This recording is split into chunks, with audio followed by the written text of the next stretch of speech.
Hello everyone and welcome back to a new Harry Potter LEGO set review. This is the Hogwarts Express in Hogsmeade Station. This set retails for $120 in the United States and has 1,074 pieces. It's set number 76423 and has 1, 2, 3, 4, 5, 6, 7, 8 minifigures, 5 of which are students, including Harry Potter, Hermione, Ron, Draco, Lee Jordan, and 3, other characters, 2 which that conduct the train, which is the train conductor, and the trolley witch, along with Rubius Hagrid. Let's get into the minifigures for this review. Before we do, here's a quick look at the back of the box, and if you are interested, the dimensions are on this. It is 23 inches long or 59 centimeters long, so just under 2 feet. But along with the tracks, this is going to be over 2 feet long. So again, if you do not have the shelf space for this, do not buy this set. However, it is definitely a beautiful set at that, and we will see that in this video. First up, of course, is Rubius Hagrid himself. He is holding a lantern, as well as the sacred tile, which has Harry Potter's family on it, his mother, father, and himself. And Hagrid himself is just the basic version of Hagrid. However, we haven't gotten this version in a few years, so it's nice to see it again. We didn't even get this in Hagrid's Hut or any of the Hogwarts sets that we've gotten, which is definitely a little bit surprising to me. So this is the only way in modern Harry Potter to get this minifigure, at least that I've noticed, unless I've missed a set or two, which is possible, but I didn't see any other way to get this. So this is the main reason I bought this set, because I wanted this figure. Now, is that stupid? Absolutely. Do I like the Hogwarts Express? Absolutely. It was a win-win in my book. Again, he has no back printing and no double-sided face. Here is a look at his face, and it is pretty decent and not too bad at all. And here we have our main 3 trio. Harry is holding a golden coin. Ron has looks like a wand case, but I'm not sure. And Hermione just has her normal wand with a starchy expression, probably when she sees Ron for the first time eating all that candy. And of course, we can turn them around to see their secondary faces. These faces, I think, are exclusive to this set, but I'm not sure because of the amount of Harry Potter faces that they've made throughout the years. It's actually quite extensive. There are so many different versions of their 3 expressions. And next up, we have Draco Malfoy and Lee Jordan. Now, both of these minifigures are the basic versions of both these minifigures we've gotten for years now, and both of them do have a secondary face, again, with the basic Hogwarts robes. And lastly, we have the 2 exclusive minifigures to the sets, including the trolley witch and the train conductor. I'm pretty sure both of these minifigures are using reused parts all the way through. However, the train conductor might be an exclusive print for at least his torso, but again, I'm not sure. And of course, only the trolley witch has a secondary face. The train conductor is just wearing a hat, so he doesn't even have hair printing on the back or anything. So it's, again, very simple minifigures. And of course, there's the look at the back printing if you missed it. And yeah, 2 very simple minifigures, but good at that. And of course, the witch does actually have her trolley, which we can take a look at now. There is the beans, there's 2 chocolate frogs, I think there's another in the set, or if there was just one, I put the other one right next to it because it's cool. There's 2 lollipops, sodas, and then there's a few extra candies down at the bottom. I can't really recall what these are, or I'm not sure what those are, but these are the every flavor beans, jelly beans. I'm spacing what they're called. I know they have a specific name, but that is the trolley that you can put in the train. And before we get to the rest of the builds of this set, we do have a sign for Hogwarts and Hogsmeade that point in either direction. Now for me, I will be pointing these in the opposite direction, and of course you can do that by doing this. Oh wait, you can't actually do that. They're kind of stuck in this direction, which I think is fine. However, for my display, I have them in the opposite directions because that was the only way it worked for my display, so it is a little bit backwards. But you know what? It works just fine. You get a nice sign, and if you have a display, think about which way you're going to be pointing these before you put the stickers on. You can put them on opposite way. You just have to make sure you know what you're doing. But honestly, you don't have to do that at all. You can just flip these pieces around like so. It'll take me 10 seconds here. My light's flickering on and off. Awesome. Probably needs a new bulb. Anyways, you can just flip it like so, and it'll be just the right direction. So I'll do that for mine. And next up, we do have Hogsmeade Station. And this station is very simple, but it is also kind of cool. It has 3 main sections. It has the most left section, the most right section, and then the center section. First off, we're going to look at the two side sections because they're the most simple.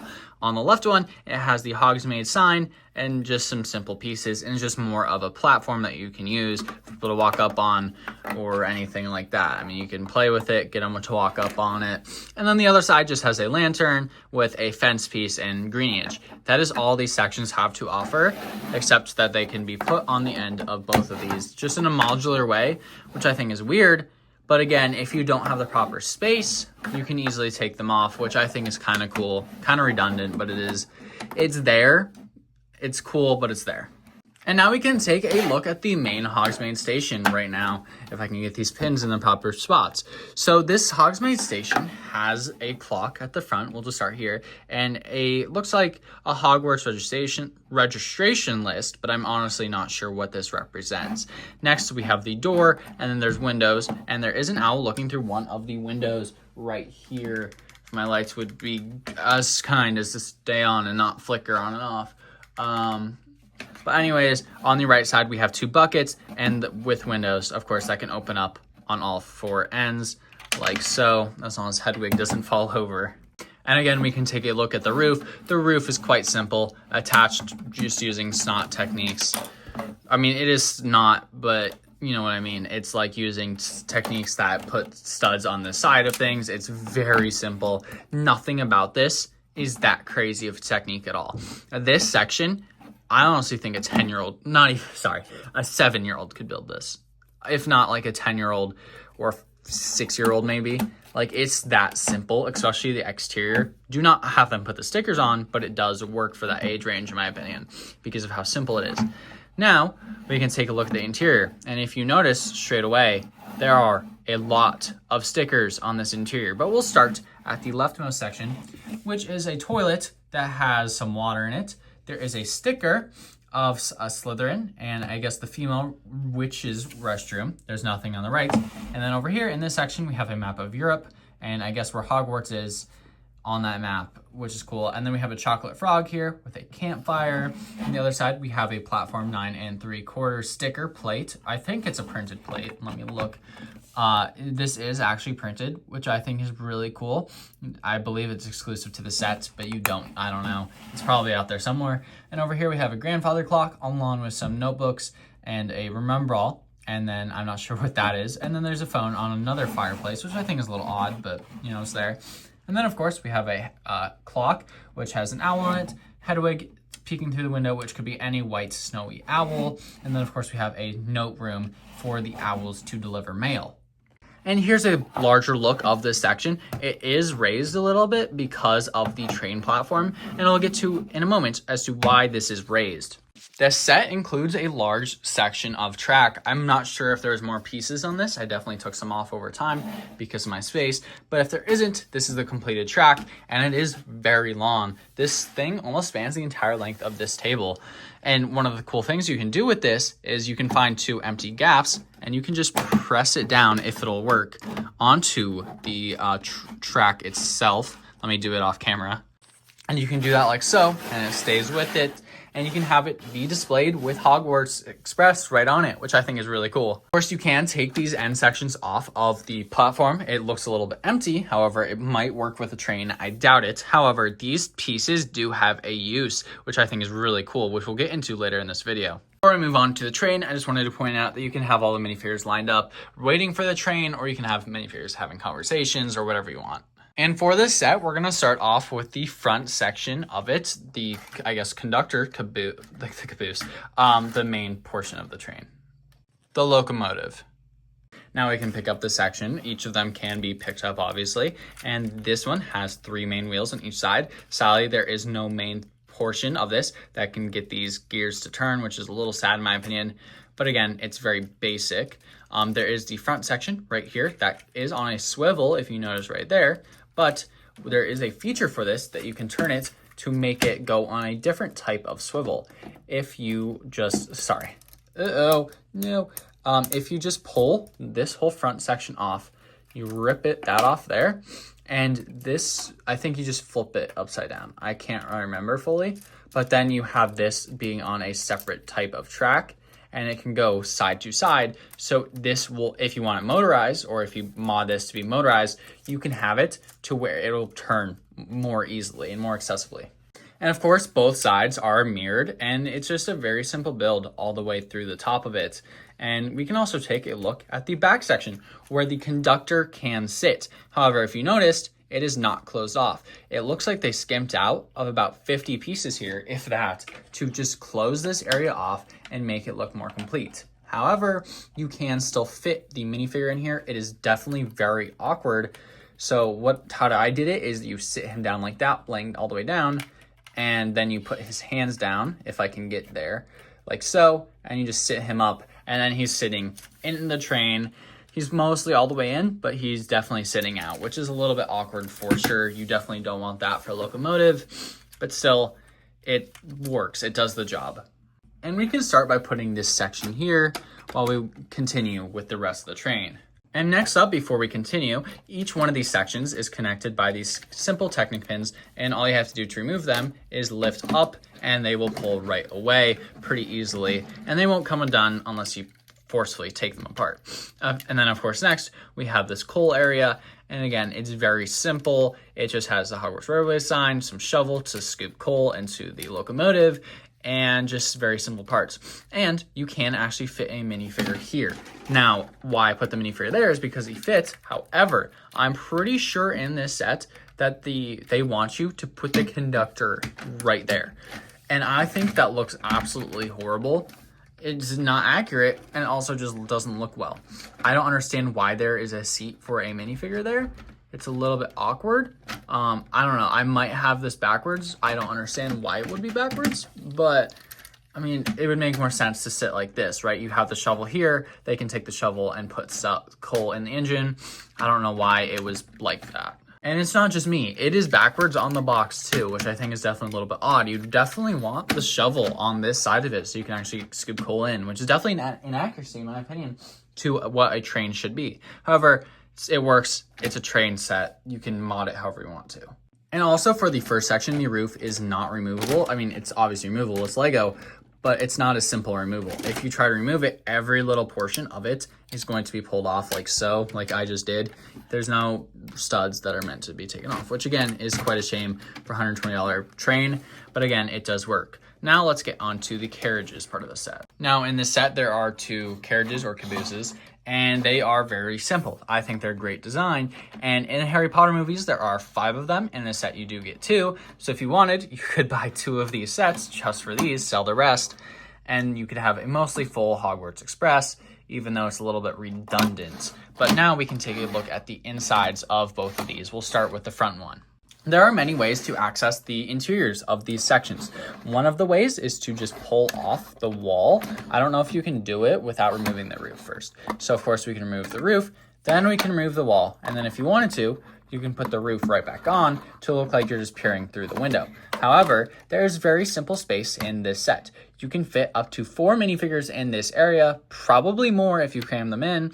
And you have a little storage section in the middle where you can put Ron's wand, if I can get there, and we can put the picture of Lily and James Potter, if I can find it. Oh, there it is. It's hiding with Draco, of course. Probably stole from Harry.